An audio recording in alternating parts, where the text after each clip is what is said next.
What's up, everybody? It's Mac from MacTheMovieGuy.com, and I am here today with a review, still not of Dunkirk, but this time it's Atomic Blonde. So, I had high hopes for Atomic Blonde going in. I thought the film had really good trailers. It seemed really sort of edgy and stylish. I had heard people compare it to maybe like a female James Bond. I was like, ooh, they went there. It's okay. I was rather disappointed with Atomic Blonde. It's a spy movie. It's very twisty, and if I start talking about this film virtually at all, I'm going to give you a spoiler. It's really hard because the trailers just sort of showed you action sequences and hinted at maybe like double agents being a thing, and that's basically all it did. It didn't really give you any plot or structure or character. And the film still kind of doesn't really do that.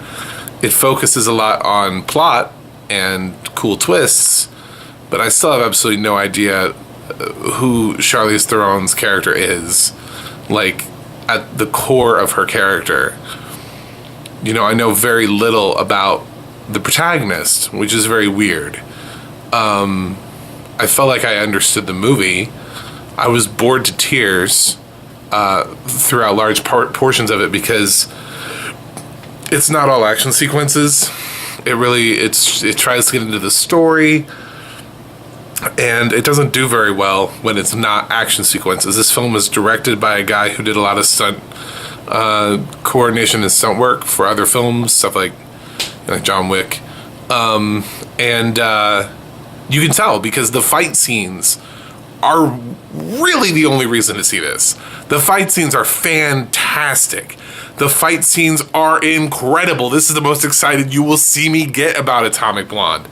The fight scenes in this film, hands down, the biggest reason to see this film. There isn't really another reason to see this film, except for maybe some inventive plot twists that I thought were... That'd probably be like the second reason is I was like, it's kind of cool, I guess. I didn't really see that coming all the way. It invests more time into the plot than it does the characters, so of course the plot's going to be better than the characters. I didn't really know much about the characters in the film. The film is shot in a way that slows the film down even more, because when it's doing its sort of exposition, story-driven scenes, then we come even more to a screeching halt because the film is shot basically entirely in flashback. We open the film and Charlize Theron is sort of telling what happened over the last 10 days to Toby Jones and John Goodman.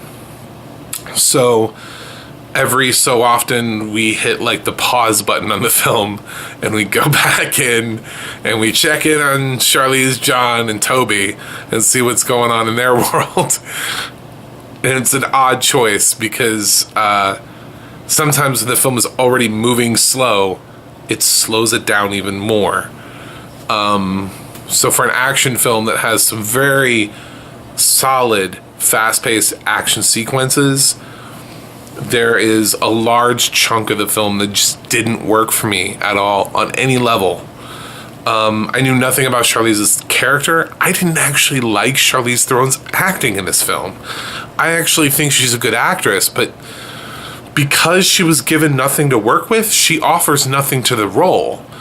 She's almost like a blank canvas in this, and I guess that's kind of what they wanted, but it's hard to like her as a character. It's hard to relate to her. It's hard to understand where it is that she's coming from. Her past, her future, her hopes, her dreams. I know nothing about her. So I think that did the film a disservice, especially if you're trying to make a franchise. I mean, we knew a little bit about Jason Bourne, even though Jason Bourne knew nothing about himself. This is like baffling level of who the fuck is this character?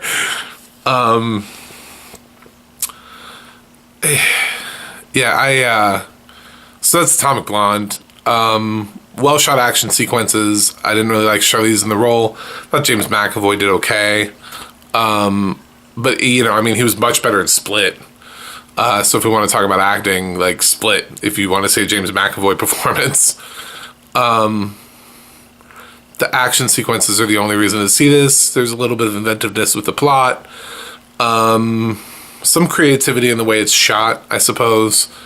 It is a lot of style over substance in the end, though. So it's a bit of a mixed bag. There are things in this film that I would admit that if you wanted to go see in theaters will look better on the big screen. But as far as the actual content and how good this film is, I don't think it has earned the right to have you spend $10 to $15 on a movie ticket to see it. I don't think it's that good of a film. So my gut instinct is to say wait for Redbox, you know? I mean, I saw John Wick on DVD for the first time. I missed it in theaters, and I still thought it was incredible.